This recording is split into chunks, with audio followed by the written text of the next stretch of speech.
કરીએ દેવભૂમિ દ્વારકાની, જ્યાં દૂષિત પાણીના પ્રશ્નથી રોગચાળાની ભીતિ સર્જાઈ છે।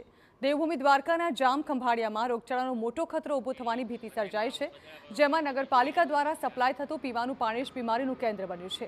શહેરના અનેક વિસ્તારોમાં દૂષિત પાણીની સમસ્યાથી લોકોમાં રોષ ફેલાયો છે। સતત દુર્ગંધવાળું અને ડહોળું પાણી આવવાના કારણે નગરજનોના આરોગ્ય સાથે ગંભીર ચેડા થતા હોવાનો પણ આરોપ લાગ્યો છે।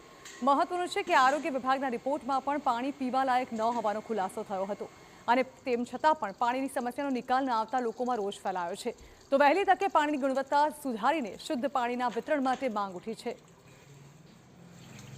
આ નગરપાલિકાનું પાણી જે નળમાં આવી રહ્યું છે ને, એ એકદમ ડોરું આવી રહ્યું છે અને પીવા લાયક જરાય પાણી નથી। કદડો જ આવે છે નળમાં અને એકદમ ડોરું પાણી આવે છે।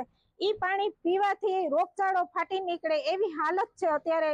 એ માટે અમે કહીએ છીએ કે ભાઈ અમને શુદ્ધ પાણી, નગરપાલિકા વાળાને વિનંતી કરીએ છીએ કે અમને શુદ્ધ પાણી આપો અને પીવા લાયક આપો। કે પાણીની પાઇપલાઇન સાથે કોઈ ગટરની પાઇપલાઇન જોઈન થઈ હોય અથવા તો પાઇપ લીક હોય અને ગટરનું પાણી ભરતું હોય તો જ આવું થઈ શકે, કારણ કે અમુક વિસ્તારમાં જે પાણી આવે છે એ ઓવર ક્લોરિનેટેડ પાણી આવે છે।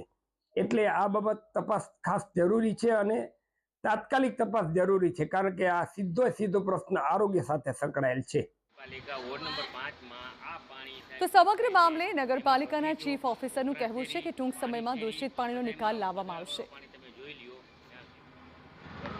તો એના માટે નગરપાલિકા એવી કાર્યવાહી કરવામાં આવે છે કે નર્મદાનું જે પાણી છે, નર્મદાની લાઇનનું, એ નગરપાલિકા દ્વારા દર વર્ષે ઉનાળામાં મંગાવવામાં આવે છે। આ વર્ષે પણ આપણે પાણી પુરવઠા બોર્ડને નર્મદાનું પાણી આપવા માટે આપણે લખી આપ્યું છે અને તેમના દ્વારા આશ્વાસન આપવામાં આવે છે કે ટૂંક સમયમાં આગામી 4 થી 5 દિવસમાં નર્મદાનું પાણી નગરપાલિકાને મળતું થશે। નર્મદાનું પાણી મળશે એટલે લીલાશ પડતા પાણીનો પ્રશ્ન જે છે એ પૂરો સોલ્વ થઈ જશે।